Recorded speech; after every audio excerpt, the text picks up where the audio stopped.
الحمد لله وكفى وسلام على عباده الذين اصطفى أما بعد فأعوذ بالله من الشيطان الرجيم بسم الله الرحمن الرحيم يا أيها الذين آمنوا كتب عليكم الصيام كما كتب على الذين من قبلكم لعلكم تتقون وقال الله تعالى في مقام آخر وذروا ظاهر الإثم وباطنه سبحان ربك رب العزة عما يصفون وسلام على المرسلين والحمد لله رب العالمين اللهم صل على سيدنا محمد وعلى آل سيدنا محمد وبارك وسلم اللهم صل على سيدنا محمد وعلى آل سيدنا محمد وبارك وسلم اللهم صل على سيدنا محمد وعلى آل سيدنا محمد وبارك وسلم. اللہ کا بہت لاکھ لاکھ شکر احسان ہے کہ اس پروردگار عالم نے ہمیں رمضان المبارک کا مہینہ عطا فرمایا اور اس میں اپنی توفیق سے عبادات کرنے کی سعادت عطا فرمائی. قرآن کریم میں اللہ تعالیٰ رمضان المبارک کے اندر روزہ رکھنے کا مقصد بیان فرماتے ہیں.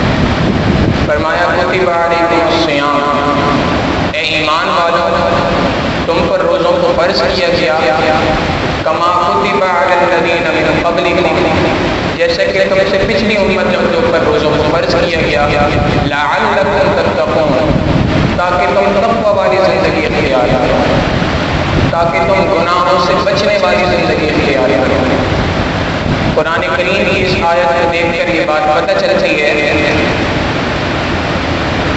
کہ روزوں کے رکھنے کا مقصد اور رمضان المبارک کا آخری آبجیکٹو جو ہے وہ گناہوں سے بچنے والی زندگی کا گزارنا ہے. اگر رمضان المبارک کے بعد ایک شخص گناہوں سے پاک صاف زندگی گزار لیتا ہے، اس کا مطلب یہ ہے کہ اس شخص نے رمضان المبارک کے مہینے کو صحیح طریقے سے اس کا حق ادا کر دیا. اللہ رب العزت کی انسان سے یہی ڈیمانڈ ہے. آپ اگر قرآن کریم کا مطالعہ کریں، جگہ جگہ آپ کو ایسے آیتیں نظر آئیں گی جہاں اللہ رب العزت انسان سے مطالبہ کر رہے ہیں کہ وہ 100% گناہوں کو چھوڑنے والی زندگی اختیار کرے. اللہ تعالیٰ قرآن کریم میں ارشاد فرماتے ہیں وَذَرُوا ظَاهِرَ الْإِثْمِ وَبَاطِنَهُ، چھوڑ دو وہ گناہ جو تم ظاہر میں کرتے ہو اور وہ گناہ بھی جو تم باطن میں کرتے ہو. یعنی جو گناہ لوگوں کے سامنے انسان کرتا ہے اس سے بھی اللہ رب العزت انسان کو منع فرما رہے ہیں، اور جو گناہ انسان لوگوں سے چھپ کر کرتا ہے اللہ رب العزت اس سے بھی انسان کو منع فرما رہے ہیں. ہر قسم کے گناہوں کو انسان سے چھوڑنے کا مطالبہ ہے. گناہ کہتے ہیں اللہ رب العزت کی نافرمانی کرنا، اللہ رب العزت کے حکم کے خلاف کوئی کام کرنا اور نبی علیہ السلام کی سنتوں سے روگردانی کرنا، اسی چیز کا نام گناہ ہے.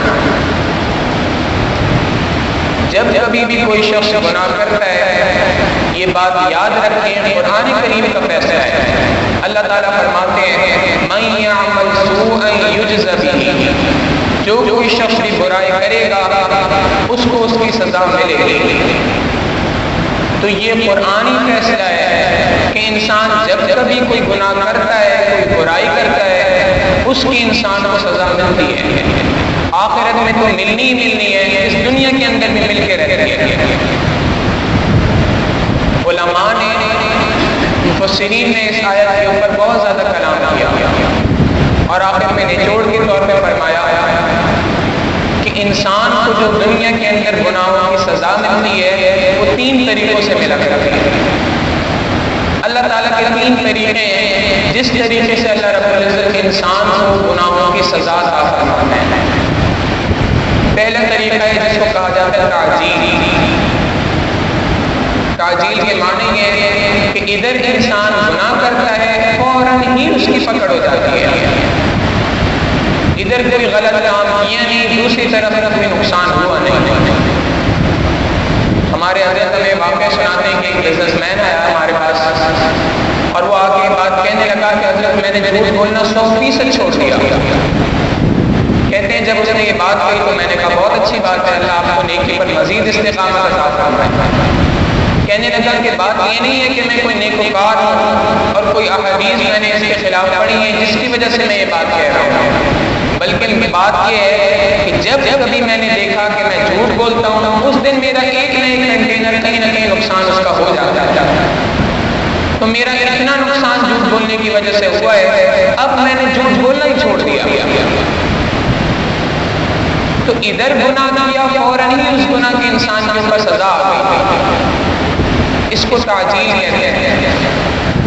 یہ اللہ رب العزت کی ایک طرح سے نعمت ہوا کرتی ہے کہ انسان ادھر گناہ کرتا ہے فوراً ہی اس گناہ کی سزا انسان کو مل جاتی ہے۔ علماء نے بات لکھی ہے کہ اگر کسی شخص کو گناہ کی سزا فوراً مل رہی ہے، اس کا مطلب ہے کہ وہ بندہ اللہ کے مقربین میں سے ہے۔ یہ نعمت ہے جو ہر کسی کو نہیں ملا کرتی، تو اگر گناہ کی سزا فوری طور پہ ملتی ہے تو اس کو تعجیل کہتے ہیں، عجلت، جلدی۔ ادھر انسان گناہ کرتا ہے فوراً اس کی سزا مل جائے ہے۔ گناہوں کی سزا گناہوں کی سزا کا دوسرا طریقہ اللہ رب العزت کی جانب سے یہ ہے جس کو تعجیل کہتے ہیں۔ تعجیل کے معنی ہوتے ہیں ڈھیل دینا۔ اللہ تعالیٰ انسان کو موقع دیتے ہیں، ڈھیل دیتے ہیں، لیکن اس ڈھیل کے بعد جب پکڑ فرماتے ہیں تو وہ پکڑ بھی بڑی سخت ہوا کرتی ہے۔ ہمارے حضرت نے ہمیں یہ واقعہ سنایا، فرماتے ہیں کہ ایک عورت تھی ہمارے محلے کے اندر، ہم چھوٹے ہوا کرتے تھے، اس کو اللہ رب العزت نے ایک نیک سیرت اور نیک صورت بیٹا عطا فرمایا، خوبصورت بھی تھا اور فرما بردار بھی تھا، مگر بچے تو عام طور پہ بچپن کے اندر تنگ تو کرتے ہیں، کہتے ہیں کہ وہ بھی تھوڑا بہت تنگ کیا کرتا تھا۔ اس کی جو یہ والدہ تھی یہ زبان کی بہت زیادہ تیز تھی۔ ایک مرتبہ وہ اپنے گھر میں کچھ کام کر رہی تھی اور یہ اس کو آ کے تنگ کر رہا تھا، تو اس نے اس کو اٹھایا گود میں اور بستر پہ لے جا کے اس کو سبکی دی، سلانے لگے۔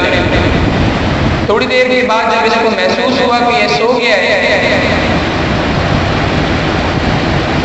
اب وہ اپنے کچن کے اندر دوبارہ آ گئی اور اس نے کام کرنا شروع کر دیا۔ کہتے ہیں کہ تھوڑی دیر گزری تھی، تھوڑی دیر گزرنے کے بعد بچہ پیچھے سے پھر دوبارہ آ گیا اور اس نے آ کے پھر تنگ کرنا شروع کر دیا۔ اب یہ جو عورت تھی یہ زبان کی بہت تیز تھی، اس نے آگے سے بڑے غصے کے اندر کہا، ارے تو گیا تھا، سو گیا تھا، سو ہی جاتا تو اچھا تھا، یعنی تو سویا تھا، مکمل مر جاتا تو شاید اچھا تھا۔ فرماتے ہیں کہ اس نے بد کلامی کی، بد زبانی کی، اللہ رب العزت نے لیکن فوراً اس کی پکڑ نہیں فرمائی۔ کچھ عرصے کے بعد بچہ بڑا ہوا، جوان ہوا، اللہ تعالیٰ نے اس کو خوبصورتی بھی عطا فرمائی تھی، نیک سیرت بھی اس کو بنایا ہے، اخلاق کا بھی بہت اچھا تھا اور پڑھا لکھا بچہ تھا۔ فرماتے ہیں کہ اس کی جاب بھی ایک اچھی جگہ کے اوپر ہو گئی اور ایک بہت اچھی فیملی و تصور کی جانے لگی۔ پورے محلے کے اندر ساری عورتیں اپنے بچوں کو مثال کے طور پہ بیان کر رہی تھی، بچوں اگر تم بڑے ہو تو بڑے ہو کے ایسے بننا جیسے یہ بچہ بنا ہے، اپنے والدین کا بھی فرما بردار ہے اور ساتھ میں اخلاق کا بھی اتنا اچھا ہے، پڑھا لکھا بھی ہے، جاب بھی اچھی کر رہا ہے۔ کہتے ہیں کہ اسی بات کے ساتھ ساتھ وقت گزر گیا، اب ماں نے اس کے لیے رشتہ ڈھونڈا اور اپنے اعتبار سے بہترین رشتہ اس کے لیے ڈھونڈا۔ شادی کی ڈیٹ فکس ہو گئی، جس دن رات میں شادی کی صبح کوئی نوجوان اپنے گھر میں کچھ کام کرا رہا تھا، کام کراتے کراتے اچانک اس کا پاؤں پھسلا اور سیڑھیوں سے نیچے گرا، سر کے بل گرا اور وہیں اس کی وفات ہو گئی۔ اب ماں کا حال بہت زیادہ برا تھا اور اس کو پاگل پن کے دورے پڑنا شروع ہو گئے، بیٹی کی یادداشت کے ساتھ۔ حضرت فرماتے ہیں کہ ہمارے محلے کے اندر ایک بزرگ تھے، ان کو خواب کے ذریعے اس بات کی اطلاع ہوئی کہ اس عورت نے جو بچپن کے اندر اپنے بیٹے کو بد دعا دی تھی، اللہ رب العزت نے اس کا نتیجہ اس جوانی کے اندر اسے بتا دیا۔ تو انسان گناہ اپنی جوانی کے اندر کرتا ہے، کئی مرتبہ اس کے اثرات اپنے بڑھاپے کے اندر دیکھا جاتا ہے۔ تو گناہوں کی سزا 3 طریقے سے انسان کو ملتی ہے۔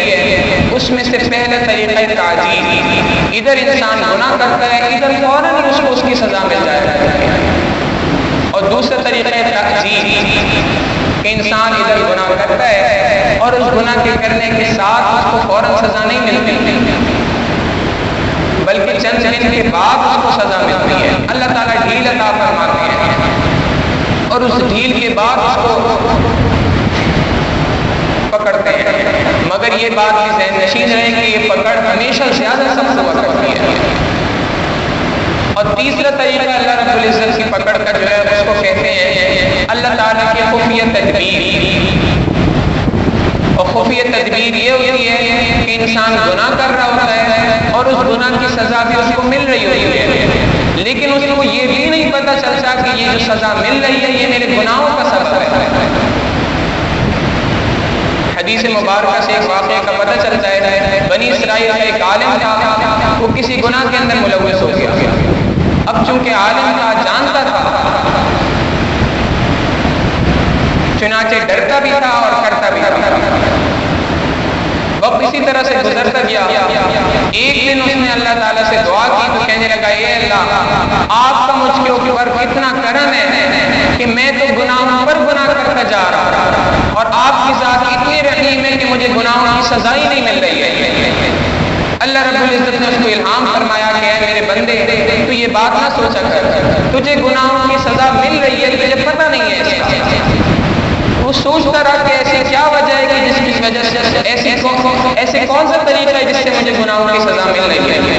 کہتے ہیں کہ اس نے کافی غور کیا، غور کرنے کے بعد اس کو اس بات کا پتہ چلا کہ جب سے میں اس گناہ کے اندر ملوث ہوا ہوں اس وقت سے مجھے رات کے آخری پہر کے مناجات کی لذت سے میں محروم ہوں۔ تو ہمیں جو کئی مرتبہ تکبیر اولیٰ کی توفیق نہیں ملا کرتی، کیا پتہ یہ ہمارے کسی گناہ کا نتیجہ ہو۔ کئی مرتبہ ہم سوچتے ہیں کہ ہم فجر میں اٹھ نہیں سکتے، بھائی حقیقت تو یہ ہے کہ ہم فجر میں اٹھ نہیں سکے، یہ بات کہنا صحیح نہیں ہے، بلکہ ہم فجر میں اٹھا ہی نہیں گئے۔ ہو سکتا ہے ہمارا کوئی گناہ ایسا ہو جس کی وجہ سے اللہ تعالیٰ توفیق ہی چھین لیتے تھے۔ حدیث مبارکہ سے پتہ چلتا ہے کہ رات کے آخری پہر میں 3 طرح کے اللہ تعالیٰ گروہ بنا دیتے ہیں فرشتوں کے۔ ایک گروہ تو وہ ہوتا ہے جو اپنے مقربین کے لیے بنایا جاتا ہے کہ ان کو اٹھا دو، اور کچھ تو اللہ کے وہ مقرب بندے ہوتے ہیں، اللہ تعالیٰ فرشتوں کہتے ہیں ان کی صرف کروٹ بدل دو، یہ اگر چاہیں گے تو اٹھ جائیں گے، اگر یہ اٹھ گئے تو بھی میں ان سے راضی، نہ اٹھے تب بھی میں ان سے راضی۔ اور تیسرے وہ بندے ہوتے ہیں اللہ تعالیٰ فرشتوں کو بھیجتے ہیں کہ ان کو تھپکی دے کے سلا دو، میں اس وقت ان کی شکل ہی دیکھنا نہیں چاہتا۔ تو نیکیوں کی جو توفیق نہیں ملا کرتی اس کے پیچھے بھی یہی سزا وجہ ہوتی ہے، ہمارے گناہوں کا نتیجہ ہوتا ہے اور اس کی سزا میں دنیا کے اندر ملتی ہے۔ آج ہماری پریشانیاں جتنی بھی ہیں ان پریشانیوں کی وجہ ہمارے گناہ ہیں۔ ہم ایک ایک کر کے اگر ان گناہوں کو چھوڑنا شروع کر دیں، ایک ایک کر کے اللہ رب العزت کی رحمتیں ہماری طرف متوجہ ہوتی ہیں، پکی ٹھکی بات ہے۔ ایک عورت کا واقعہ ہے، حضرت فرماتے ہیں کہ ایک مرتبہ میں گھر میں تھا، ایک عورت ہمارے پاس وہاں پہ آئی اور آنے کے بعد اس نے زارو قطار رونا شروع کر دیا۔ کہتے ہیں کہ کافی دیر تک وہ روتی رہی۔ میں نے اس سے پوچھا کہ بھائی آپ کا مسئلہ کیا ہے، آپ کیوں رو رہی ہے؟ کہنے لگی کہ حضرت نے ایک بہت مشہور بزنس مین کا نام لیا، میں اس کی بیوی، ہم دونوں کی شادی ہوئی ہوئی تقریباً پچھلے 10 سال گزر چکے ہیں، ہمارے یہاں کوئی اولاد نہیں ہے، لیکن میری پریشانی کی یہ وجہ نہیں ہے. ہم دونوں کو اس بات پہ یقین ہے اللہ رب العزت نے جب ہمارے لیے یہ بات لکھی ہوگی اس وقت پر ہماری اولاد ہو جائے گی. یہ میری پریشانی کی وجہ نہیں ہے. ہمارے درمیان بہت زیادہ محبت ہے. یہ بھی میری پریشانی کی وجہ نہیں ہے، بلکہ پریشانی کی وجہ یہ ہے کہ حضرت میرا خاوند میرا بڑا خیال رکھتا ہے، اور خیال رکھنے کی وجہ سے اس نے گھر کے اندر کام کرنے والی بہت ساری جو ہے وہ نوکر اس نے رکھے ہوئے ہیں. نوکر چاکر ہیں گھر کے اندر، اور وہ خوب سارے کام وہی نپٹاتے ہیں. مجھے کچھ نہیں کرنا پڑتا کر. میری پرسنل پاکٹ منی جو ہے ذاتی خرچے کے لیے میرا خاوند مجھے $500 ہر مہینے دیا کرتا ہے. ابھی آج سے تقریباً 15-20 سال پرانی بات ہے. اس وقت پہ وہ کہتی ہے کہ تقریباً $500 روزانہ کی میرا خاوند مجھے دیتا ہے، مہینے کی مجھے دیتا ہے میری ذاتی خرچ کے لیے.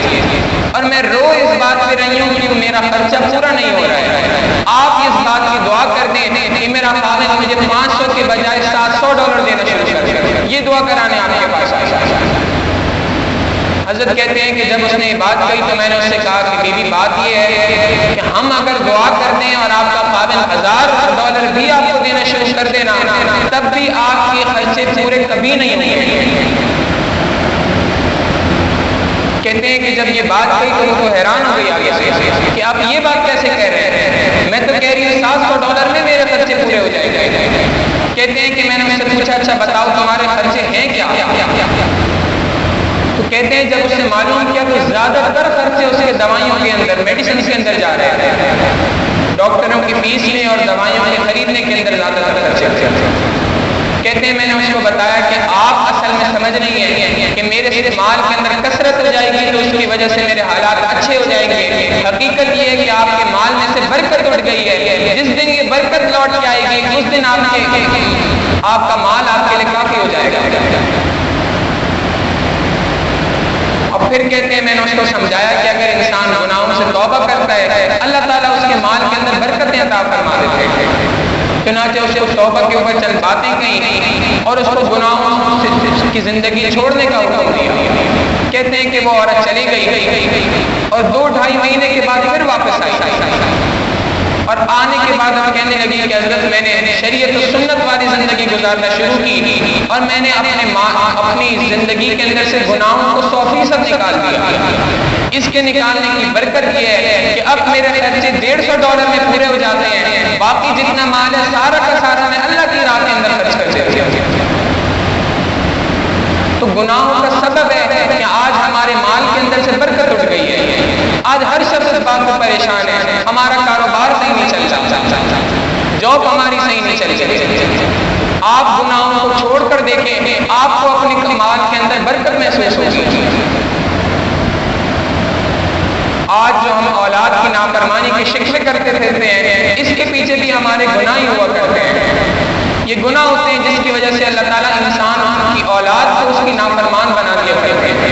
حضرت مجاہد ابن اوس رحمۃ اللہ علیہ کا قول ہے اور بہت زیادہ عجیب قول ہے. فرماتے ہیں کہ جس کسی دن میں نے گناہ کیا اس کا اثر میں نے اپنی بیوی اپنے بچوں حتیٰ کہ اپنی سواری کے جانور کے اندر محسوس کیا. انسان گناہ کرتا ہے اس کی وجہ سے اس کی سواری کا جانور اس سے بھٹکنا شروع کر دیتا ہے. اولاد تو پھر دور کی بات ہے. ہمارے تمام کے تمام مسائل کا حل ہمارے گناہوں کے چھوڑنے کے اندر ہے. آج ہمارا مسئلہ یہ ہے کہ ہمارے ساتھ چھوٹا سا کوئی مسئلہ ہو جاتا ہے ہم چھوٹی چھوٹی باتوں پر عاملوں کے پیچھے بھاگتے پھرتے ہیں. جی فلاں نے کچھ کرا دیا ہے، فلاں نے کچھ کرا دیا ہے، اور ان بیچاروں کے پاس بھی دینے کو کچھ نہیں ہوتا. یہ بھی لوگوں کے ساتھ جو ہے وہ افراد کو بدزن کر دیا کرتے ہیں. تمہاری پھوپھی نے تمہارے ساتھ کچھ کرا دیا ہے، تمہاری خالہ نے تمہارے ساتھ کچھ کرا دیا ہے. یہ ہم نے اپنے لیے چھوٹے چھوٹے خدا کیوں بناتے ہیں؟ یہ بات سوچیں کہ اللہ رب العزت جب تک نہیں چاہیں گے کوئی کسی کا کچھ نہیں بگاڑ سکتا. کسی نے ہمارا کچھ نہیں بگاڑا.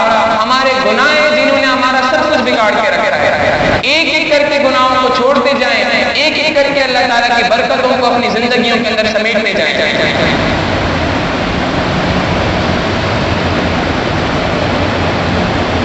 چنانچہ اب سوال پیدا ہوتا ہے کہ گناہوں سے پاک صاف زندگی کیسے گزاری جا سکتی ہے؟ وہ کون سا طریقہ ہے جس کے ذریعے سے ہم 100% اپنے آپ کو گناہوں سے اپنی جان 100% گناہوں سے چھڑوا دیں؟ علماء نے اس کے 4 طریقے لکھے ہیں۔ پہلا طریقہ یہ لکھا ہے کہ انسان اپنے پچھلے تمام گناہوں کے اوپر پکی سچی توبہ کرے، اس بات کا عزم کرے اے اللہ میں نے جتنے گناہ کیے ہیں میں اس سے آپ سے معافی مانگتا ہوں، آپ میرے پچھلے تمام گناہوں کو معاف فرما دیجیے۔ ابن عطاء اللہ اسکندری رحمۃ اللہ علیہ فرمایا کرتے تھے اے دوست تیرا توبہ کی امید پر گناہ کرتے رہنا، اے دوست تیرا توبہ کی امید پر گناہ کرتے رہنا اور زندگی کی امید پر توبہ کو مؤخر کرتے رہنا تیرے عقل کے چراغ کے گل ہونے کی دلیل ہے۔ انسان یہ بات سوچتا ہے میں آج گناہ کر لوں کل توبہ کر لوں، آج تو میں گناہ کر لیتا ہوں، کل سوچتا ہے کہ میں پرسوں توبہ کر لوں۔ تو توبہ کی امید پر گناہ کرتے رہنا، اور پھر انسان یہ جو سوچتا ہے کہ میں کل توبہ کر لوں گا، اس کو اس بات کی امید ہوتی ہے کہ میں کل تک زندہ رہوں گا۔ تو زندگی کی امید پر توبہ کو مؤخر کرتے رہنا تیرے عقل کے چراغ کے گل ہونے کی دلیل ہے۔ آج اللہ رب العزت نے ہمیں موقع عطا فرمایا، ہمیں یہ پتہ نہیں ہے کہ کل ہماری زندگی ہے کہ نہیں ہے، کل کی زندگی کا کچھ پتہ نہیں ہے، آج کی زندگی کا ہمیں یقین ہے، ہم یہاں موجود ہیں۔ آج اسی وقت پر اپنے پچھلے گناہوں کے اوپر پکی سچی توبہ کریں اور اس امید کے ساتھ کریں کہ پتہ نہیں ہم کل باقی رہتے ہیں کہ نہیں رہتے۔ نبی علیہ السلام نے فرمایا جس شخص کی اس حالت کے اندر موت آئی کہ اس نے اللہ سے توبہ کی ہو، اللہ تعالیٰ اس کو راضی کر کے جنت میں جگہ عطا فرما دے گا۔ تو پہلا کام یہ ہے کہ انسان سچی توبہ کرے، اور دوسرا طریقہ یہ ہے کہ کثرت سے ذکر کرے۔ اس کثرت ذکر کی برکت سے اللہ تعالیٰ انسان کی گناہوں سے جان چھڑا دیتے ہیں۔ کتابوں میں ایک واقعہ لکھا ہے کہ ایک بادشاہ تھا، اس کی ایک بیٹی تھی، شہزادی تھی، اس کو اپنے محل میں کام کرنے والے ایک نوکر کے ساتھ محبت ہو گئی۔ اب وہ نوکر تھا اور یہ شہزادی تھی، آپس میں ایک مرتبہ ملاقات ہو گئی۔ آج کا زمانہ تو نہیں تھا جس کے اندر ملاقات کرنا زیادہ آسان ہوتا، تو بڑی مشکلوں سے بڑے عرصے کے بعد دونوں کی آپس میں ملاقات ہو گئی۔ اب جو ملاقات ہوئی تو اس نوکر نے اس سے ہاتھ جوڑ کے عرض کیا کہ بھائی اگر میں آپ کے ساتھ اس طرح سے ملتا رہا تو میری تو زندگی کا سوال ہے، تو لہٰذا میں آپ سے درخواست کرتا ہوں، مجھے بھی آپ سے محبت ہے، آپ کو بھی مجھ سے محبت ہے، لیکن آج کے بعد ہم دونوں آپس میں مل نہیں سکتے۔ کہتے ہیں کہ جب یہ بات کی تو شہزادی بڑے غم کے اندر اس پر نوکر نے کہا کہ اچھا ایک بات بتاؤ، کوئی ایسا طریقہ تمہارے ذہن میں جس سے ہم دونوں کی ملاقات ہو سکے؟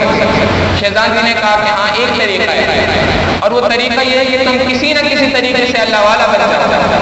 ہمارا جو بادشاہ ہے، میرا جو والد ہے، وہ علماء کا، اللہ والوں کا بڑا قدردان ہے، تو تم کسی طریقے سے اللہ والا بن جاؤ تو میں تمہارے پاس دعا کرانے کے بہانے سے آ سکوں گی۔ اس نے کہا کہ اللہ والا کیسے بنتے ہیں؟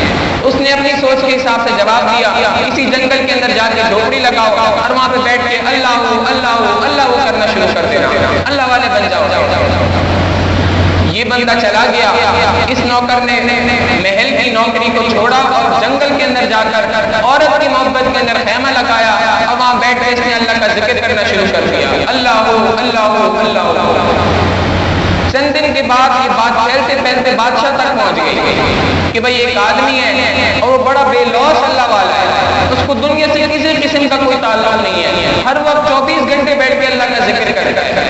بادشاہ کو جب اس کا احساس ہوا تو اس نے کہا کہ اچھا مجھے بھی ان کے پاس جا کے دعا کرانی چاہیے۔ بادشاہ وہاں پہ پہنچا اور وہاں پہ پہنچ کے اس نے کہا، جب وہاں پہنچا خیمے کے اندر داخل ہوا تو اس نے دیکھا کہ وہ تو شخص لگا ہوا ہے اور اپنے اللہ کا ذکر کر رہا ہے۔ بادشاہ بڑا متاثر ہوا، میں جہاں کہیں جاتا ہوں ہر شخص مجھے پروٹوکول دیتا ہے، اور یہ کیسا اللہ والا ہے جو اپنے ذکر میں لگا ہے اور اس کو میری پرواہ ہی نہیں ہے، یہ واقعی کوئی سچا اللہ والا ہے۔ چنانچہ بادشاہ بڑی عقیدت سے اس کے پاس گیا، اس سے جا کے دعا کرائی، کچھ ہدیہ دینا چاہا تو اس نے اس کا انکار کر دیا۔ اب تو بادشاہ کے دل میں اس کی عقیدت اور بیٹھ گئی۔ اب یہ گھر واپس آیا اور گھر واپس آ کے اس کے گھر والوں کو بتایا، آج میں ایک ایسے اللہ والے سے مل کے آیا ہوں جو 100% پکا سچا اللہ کا دوست ہے۔ شہزادی کو یہ بات پتہ چلی تو اس نے کہا کہ ابو جی اگر آپ مجھے اجازت دیں تو میں بھی ذرا جا کے اس سے دعا کرا کے آؤں۔ بادشاہ نے کہا کہ ہاں ضرور جاؤ اور جا کے دعا کرا کے آؤ۔ اب یہ شہزادی خوب بن ٹھن کے بن سنور کے یہاں سے وہاں پہنچی، خیمے کے اندر داخل ہوئی، اس نے دیکھا کہ وہ شخص لگا ہوا ہے اپنا اللہ اللہ اللہ اللہ کے ذکر کے اندر لگا ہے۔ اس نے اس جاتے کے ساتھ اس سے کہا بند کر کے ڈرامہ جس کے لیے تو کر رہا تھا وہ آ گئی ہے۔ جب اس نے یہ بات کی تو آگے سے اس نے کوئی جواب نہ دیا، اپنے ذکر کے اندر پھر لگایا۔ اس نے آگے سے کہا کہ تو ذکر چھوڑتا کیوں نہیں ہے؟ تو نے میری محبت کے اندر یہ سارا کام کیا ہے نا، تو اب میں تیرے پاس آ گئی ہوں۔ اس نے آگے سے سر اٹھایا اور آگے سے جواب دیا تو چلی جا یہاں سے، جس ذات کا میں ذکر کر رہا ہوں اس کی محبت اب میرے دل کے اندر آ گئی ہے، اب تجھ سے مجھے کسی قسم کا کوئی غرض نہیں ہے۔ تو انسان کثرت سے ذکر کرتا ہے، اس کی برکت سے بھی اللہ تعالیٰ اس کی 100% گناہوں سے جان چھڑا دیتے ہیں۔ پہلا طریقہ یہ ہے کہ انسان پکی سچی توبہ کرے، دوسرا طریقہ کثرت سے ذکر کرے، اور تیسرا طریقہ یہ ہے کہ انسان اللہ تعالیٰ سے دعا کرے۔ اس دعا کی برکت سے بھی اللہ تعالیٰ انسان کی گناہوں سے جان چھڑا دیتے ہیں۔ کراچی کے ایک تاجر ہیں، ان کا ایک واقعہ ہے، شراب کے نشے کے بہت زیادہ عادی تھے، اور ایسے عادی تھے کہ شراب چھوڑنا چاہتے تھے، چھوٹ نہیں پاتی۔ اللہ تعالیٰ کو ہر سال اپنے گھر پہ بھی بلاتے تھے، عمرہ کرتے تھے، ہر سال نیت کرتے تھے کہ اب یہاں سے جانے کے بعد شراب نہیں پیوں گا۔ خود کہتے ہیں کہ جب میں واپس آ رہا ہوتا تھا، جس ایئر لائن سے واپس آ رہا ہوتا اس ایئر لائن میں اگر شراب مل رہی ہوتی تھی وہیں سے خرید کے پینا شروع کر دیتے تھے۔ کہتے ہیں کہ ایک مرتبہ ہمارا کراچی سے اسی طرح سے سفر تھا عمرے کا، رات صبح کو فلائٹ تھی اور رات کو میں دوستوں کے ساتھ بیٹھ کے شراب پی رہا تھا۔ رات کو 4 بجے میں اپنے گھر پہ آیا، بیوی نے میری حالت دیکھی تو مجھے کہا کہ تجھ سے بڑا بدبخت دنیا کے اندر کوئی نہیں ہے، صبح کو اللہ کے گھر کا سفر ہے اور تو رات کے اندر شراب کی حالت میں ہے۔ کہتے ہیں کہ جب میں نے احرام باندھا تھا اس وقت پہ احرام باندھتے ہوئے بھی شراب میرے جسم کے اندر موجود تھی۔ میں اس حال میں اللہ کے گھر کی طرف گیا۔ کہتے ہیں لیکن یہ بیوی کی جو بات تھی یہ میرے دل کے اندر اتر چکی تھی، مجھ سے زیادہ بدبخت دنیا کے اندر کوئی نہیں ہے کہ جس کو اللہ کے گھر کا دیدار کرنا ہے اور وہ شراب کے نشے کی حالت ہے۔ کہتے ہیں اسی حال کے اندر میں بیت اللہ پہنچا، ہماری پوری فیملی نے طواف کیا، میں نے بھی بڑی بددلی کے ساتھ طواف کیا، صحیح کی، اور اس کے بعد جب سب ہوٹل کی طرف جانے لگے میں نے ان سے کہا کہ آپ جائیں، میں ذرا تھوڑی دیر سے آؤں۔ کہتے ہیں کہ میں وہاں سے اٹھا اور ملتزم کے پاس پہنچا۔ ملتزم پہ پہنچ کے میں نے وہاں پہ اللہ تعالیٰ سے دعا کی، اور دعا کے الفاظ بھی بڑے عجیب ہیں۔ کہنے لگا کہ اے اللہ، میں آج آپ سے وعدہ کرنے نہیں آیا کہ میں شراب چھوڑ رہا ہوں، یہ وعدہ تو میں آپ سے ہر سال یہاں پہ آ کے کرتا ہوں اور اس وعدے کو توڑ دیا کرتا ہوں۔ اے اللہ، میں تو آپ سے بات کہنے کے لیے آیا ہوں، اگر آپ میری شراب سے جان چھڑانا چاہتے ہیں میں اپنے آپ کو آپ کے سامنے پیش کرتا ہوں۔ کہتے ہیں کہ یہ بات، یہ دعا میں نے بیت اللہ کے ملتزم کے اوپر کی اور میں وہاں سے نکل آیا۔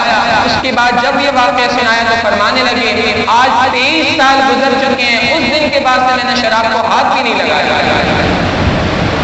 کئی مرتبہ انسان اللہ سے ایسی لجاجت کے ساتھ دعا کرتا ہے، اللہ تعالیٰ اس کی گناہوں سے جان چھڑا دیا کرتے ہیں۔ تو تیسرا طریقہ یہ ہے کہ انسان اللہ رب العزت سے سچی دعا کرے، دل کی گہرائیوں کے ساتھ دعا کرے، پروردگار عالم انسان کی مدد فرما دیتے ہیں۔ آپ دیکھیں چھوٹا بچہ ہوتا ہے، وہ جب چلنا سیکھ رہا ہوتا ہے، چند قدم آگے چلتا ہے اور اس کے بعد وہ تھک جاتا ہے، تھک کے اپنے والد سے کہتا ہے ابو مجھے گود میں اٹھا لیجیے، مجھ سے چلا نہیں جاتا۔ تو والد ایسا نہیں کرتا کہ اس کو چھوڑ دیتا ہے، نہیں، اس کو گود میں اٹھا لیتا ہے۔ ہم بھی اگر اللہ رب العزت سے اسی طرح سے دعا کریں، اے اللہ ہم گناہوں بھری زندگی گزارتے تھک چکے ہیں، اب ہم سے مزید نہیں چلا جاتا، اے اللہ آپ ہمیں گناہوں سے پاک صاف زندگی عطا فرما دیجیے۔ اللہ تعالیٰ انسان کی دعاؤں کو قبول فرماتے ہیں، اس کو گناہوں سے 100% پاک صاف زندگی عطا فرما دیتے ہیں۔ اور آخری طریقہ یہ ہے کہ انسان اللہ والوں کی صحبت کو اختیار کرے۔ ان اللہ والوں کی صحبت کی برکت سے بھی اللہ رب العزت انسان کو گناہوں سے 100% پاک صاف زندگی عطا فرما دیتے ہیں۔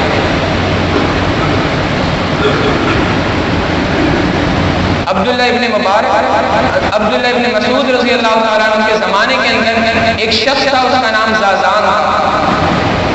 یہ زازان جو تھا یہ اپنے زمانے کا، یوں کہا جائے تو غلط نہیں ہوگا کہ اپنے زمانے کا پاپ سنگر تھا، گانا بجانے والا آدمی تھا۔